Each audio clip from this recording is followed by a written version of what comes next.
About a third of the current 60,000 jobs in the aviation sector are at risk of being displaced by AI, according to a new report by the Aviation Authority and Workforce Singapore. That's why Singapore is stepping up efforts to build a talent pipeline and upskill the workforce. A $200 million initiative was also launched to better attract, develop and retain aviation workers. Charlotte Lim with more. Ground handling operations like baggage handling are done manually now, but maybe not for much longer. Autonomous vehicles are gearing up to take over the tarmac, with AI and automation potentially putting more jobs on the chopping block. At the same time, shifts in consumer preferences, workforce preferences, and sustainability goals will drive the need for new job functions that prioritize digital service delivery, sustainability, and environmental responsibility. Now, these trends present an interesting opportunity for us to redesign and create new job roles that are interesting and purposeful. Some of these emerging roles include data analytics and fleet supervisory roles. Ground handling firm SETS has already redesigned such jobs. And it's looking to hire more than 500 staff this year in roles like passenger services and security, with tech skills a key focus. As we are introducing more autonomous vehicles, what we are looking for is people who will be able to control and design what it means to be able to operate this. And we are also looking for more engineers for us to be able to look at redesigning our workflows and redesigning our data flows. The labour movement says it has been working with firms to transform jobs across different worker profiles and create new career pathways. Authorities also inked deals to partner with 9 educational institutions to offer more industry-focused courses. One institute of higher learning says this can help students tap emerging areas in the sector. We need to be able to train the student well in the technique, allow them to adopt it, train them so that they can use. The technologies is actually complement. They don't replace our students. We need AI, we need technology to complement our own talent in the industry.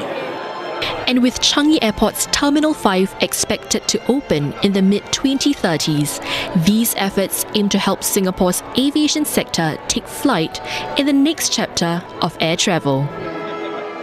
And here to share more on the aviation trends and how workers will be supported, we are joined by Daniel Loh, co-chairman of the NTUC Aerospace and Aviation Cluster. He's also president of the Air Transport Executive Staff Union. Mr. Loh, first of all, how is NTUC supporting aviation workers who are at risk of job redesign due to AI and automation?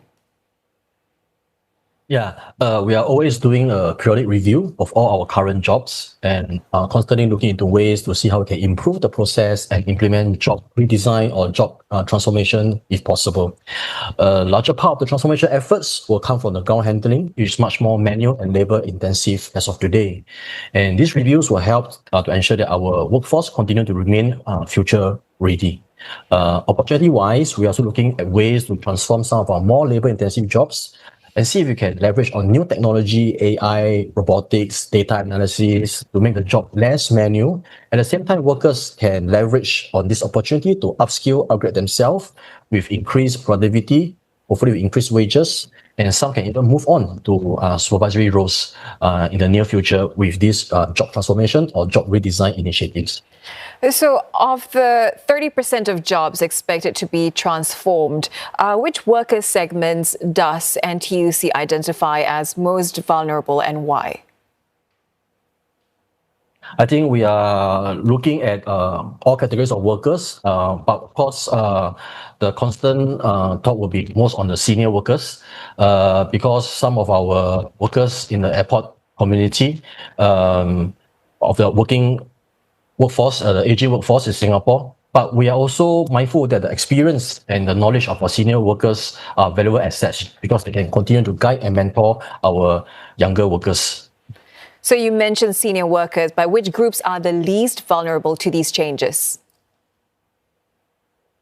I think all of us will be impacted by the new technology, AI. I think all group of workers need to constantly to have the mindset to be open, to embrace changes, to upskill ourselves, and to embrace changes so that we can continue to keep our skill sets relevant and stay competitive.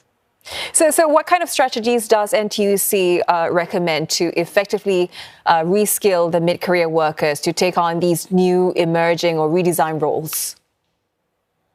For example, now NTUC has been working with companies, the unions and the management partners of our companies. For example, in SETS, we leverage on the NTUC Company Training Committee, CTC, and also the CTC grant to enhance productivity for both the businesses and the workforce. And within the Aerospace and Aviation cluster of unions, we have over 20 CTC grant projects, and we are looking forward to partner with more companies to have a wider outreach. And workers who are impacted by these transformation projects will also benefit with higher wage increase, a better structured career development plan, and even a skills allowance. We are trying to achieve a win-win outcome for both the company and also for the workforce. So the government has pledged $200 million to support transformation in the aviation sector. How will the fund be allocated, and what role will NTUC play in the implementation? Actually, on the worker outcome through the CTC grant, as of 31st December 2024, more than 85% of the grant has been committed for about 480 approved CTC grant projects. And more than 7,400 workers across more than 330 companies with approved CTC grants could benefit from an average wage increase of 5% above the annual increment, with a better structured career development plan and also with the skills allowance inbuilt into their salary as well. Is there a particular timeline or key milestones that NTUC is aiming for? We are constantly reviewing because the purpose of the NTUC Company Training Committee is to see how the unions and the management partners in the aviation cluster can work together, come close together to really sit down and discuss together on what are the current skill sets and what are the skill gaps, and identify initiatives and training programs to make sure our workers upskill themselves so that we can be ready for the future of the aviation industry. So if you ask me, I would think that is always an ongoing reviewing project initiative efforts. Yeah. All right, Mr. Loh, appreciate your conversation with us tonight. Thank you so much for that. That was Daniel Loh from NTUC. No problem. He's also president of the Air Transport Executive Staff Union.